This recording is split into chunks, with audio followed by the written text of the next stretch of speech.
I want to go ahead and review my 2018 Toyota Tundra Platinum with four-wheel drive and talk about it from a towing standpoint. Of course, Toyota Tundras are notoriously bad for fuel mileage. There's a big push right now as we're just on the cusp of the 2022 being released, and Toyota looking at going to what is most likely, and all rumors indicate, a V6 engine for improved fuel economy. There's been a big push with the Ford Lightning, and of course in particular the Ford Power Boost for increased fuel economy, electric vehicles, electric full-size half tons. None of this for me suits me well. The Toyota Tundra suits me better, and maybe it suits you better too. I don't think there's anything necessarily inherently wrong with those vehicles. They just aren't any good to me. They'd be no better than if I had a passenger car for what I do. And the Tundra actually does much better than people want to give it credit for. I do tow large weighted vehicles. I tow a boat to the lake back and forth. I tow a couple of Sea-Doos, and I tow a large travel trailer that I take across country several times a year. I put in excess of 15,000 miles a year on this truck. I'm averaging about 25,000 total when you include my commuting miles. And yeah, as a commuter vehicle, it's not great. But having one vehicle versus having two and towing with this vehicle, I think it's much better than people are going to give it credit for, and I'm going to show you that here. Now, I think it's only fair to tell you about modifications that I've made to my truck when analyzing it from a fuel mileage or MPG standpoint. Changes are very minimal, and largely I consider this to be a stock vehicle. It is a 2018 Platinum Tundra with four-wheel drive. I have made a few small modifications. I did add an aftermarket spray and bed liner. I added an aftermarket tonneau cover. I did change the head unit out, which wouldn't make any significant change from a fuel mileage standpoint, but I want to be fair and put in all the changes we've made.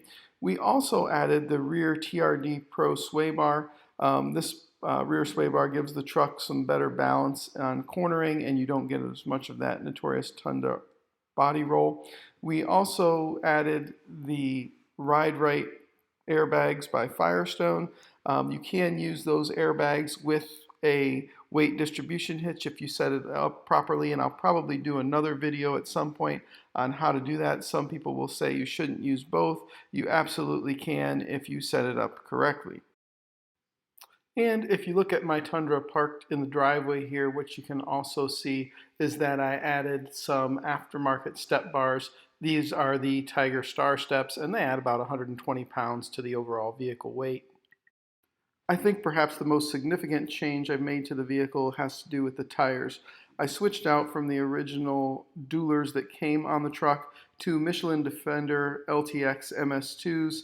This tire is a very low resistance tire. It's also a very, very durable tire. I've had this tire on my truck for over 40,000 miles now. I would say we're just getting to maybe about 50% of the wear life. And again, I tow very, very heavy on a regular basis.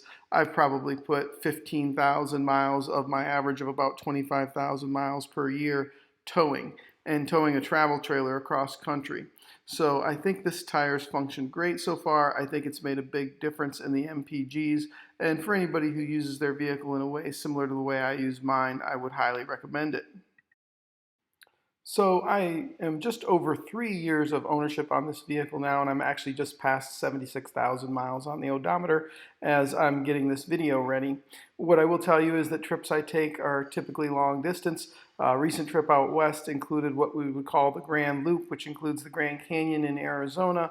It also includes the Mighty Five in Utah, Zion National Park, Bryce Canyon National Park, Arches National Park, Canyonlands. We also went to Dead Horse Point, drove through Capitol Reef, and hit Monument Valley on our way out on that trip as well.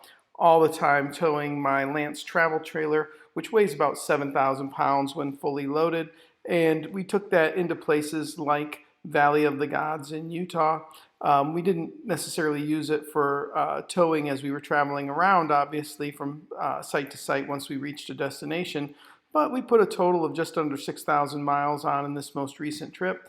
And for one leg of it, I didn't think about doing this ahead of time, but for one leg of it, on the way back, as we left Moab, Utah, and we're headed back to Georgia, I filled up at the Sinclair station, which is right outside Shaco Culture on US 550. I drove for almost exactly 340 miles to uh, uh, uh, New Mexico near Russell's Stop, getting pretty close to the border of Texas. There was a little bit of a traffic delay on I-25 where we had to stop and pull over. But let's take a look at what the fuel mileage towing a 7,000-pound travel trailer at a mile above sea level up and down hilly mountain passes and in a little bit of stop and go did relative to fuel mileage. Some sun glare is coming through here, but what you can see is that I'm on E. Now we are at Russell's at exit 369 in New Mexico. We last filled up at the Sinclair station outside Chaco Culture. We're going to take a look. We're going to see how far that is. We ran where our Tundra said E at mile marker 329, so exactly 40 miles ago. Let's take a look here. As we take that off, we're going to scroll through our buttons and kind of see.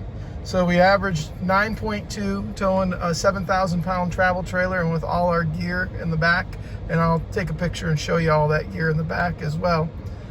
We did 340.3 miles in 5 hours and 15 minutes. Most of that was 70 to 75. You can do the calculations there and see that puts us up around 65-ish miles per hour. I'll do the math on that and add that up. But we did it in that amount of time. That included going through some small towns, if you know that route, down 550 to I-25 and then over to I-40 where we are now. And on I-25 just north of Albuquerque, we also did run into where there was a 10-minute delay, and so we got to figure that in there as well. That tells you how fast we were going with all the gear we were going.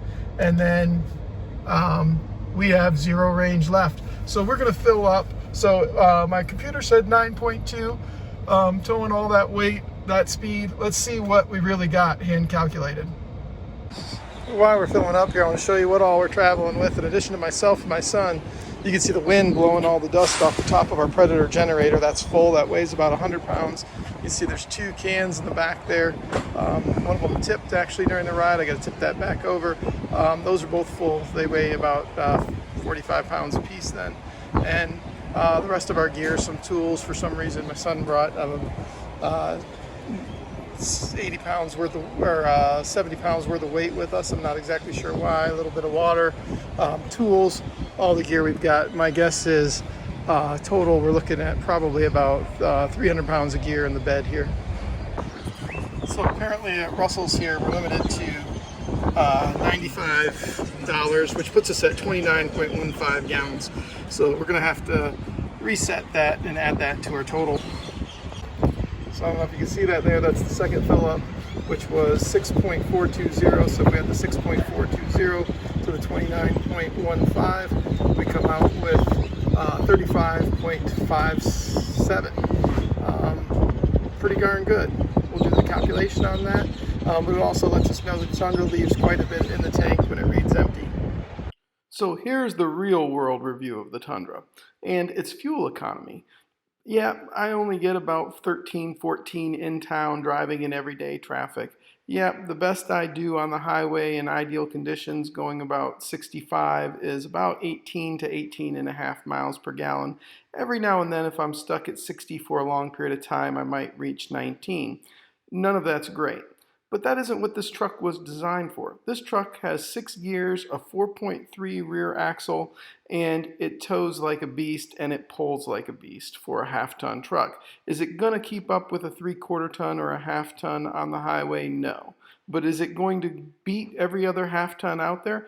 Not just in its ability to pull, but also it's going to beat it in its ability for range. These other vehicles have, if they're gassers, a wimpy little 25-ish gallon gas tank in them. The reason they lower those gas tanks, and I suspect Toyota's going to do the same thing on the new Tundra, is because if you take 20 gallons worth of gas out of the vehicle, you pick up another 180 pounds or so-ish of potential payload capacity on your numbers, and people are paying too much attention to the sticker as opposed to what the truck will really do. When I look at my Tundra, I was getting 9.2 towing through mountains at a high elevation and really 9.5 7 hand calculated, so almost 10 miles per gallon towing in the mountains with a 7,000-pound travel trailer in a half-ton truck that allowed me to go 340 miles between fill-ups. It's fantastic. If I'm going to look at trying to do that in a new Ford Power Boost in the GM 6.2 liter, none of them come with a gas tank that's worth towing, in my opinion. You can't travel the length I travel. You can't do it reasonably in a half ton, and I really don't need a 3/4 ton for what I'm taking. Now, some people may disagree with me on that, and hey, to each his own, right? But for my needs, this is the best truck currently being made, and for some of you out there, that may be the case as well. And the other part of this truck that I love is it allows me the confidence to go some pretty remote places. Like I said, I travel a lot. I travel a lot across the country, and I can tell you, I don't ever see a Tundra sitting on the side of the road. It just doesn't happen. I'm not saying I see a lot of Fords or I see a lot of GMs or Rams, because I don't. They're great vehicles too. There's no doubt about it. But I take my Tundra to some pretty darn remote places, places that are way off grid, places where there's no turn for 80 miles and no gas station for that distance either. We went out to Anticline Overlook, which is 32 miles in, 32 miles out, and you don't pass anything. There isn't a house. We didn't pass another car on the way in. We didn't pass another car on the way out. As a matter of fact, there's a registry book there. And when you look at the registry, there was somebody there May 3rd. There was somebody there on the holidays, May 30th and May 31st, and then us on June 3rd. That's how remote it is. I wouldn't trust another vehicle to take me there and take me back out without the reliability of a Toyota Tundra, not just the fuel economy of it when towing a travel trailer. So that's why I think the new Tundra, I hope it's able to keep up with the current Tundra. I don't think any of the current domestics are in the half-ton market. Certainly if we talk about the 3/4 ton or 1-ton market, we're getting into a different level of vehicle at that point. But for right now, for what I need, an everyday driver with the ability to tow and travel and be reliable and give me great fuel economy while I'm doing it, relatively speaking, this is the right vehicle for me, period.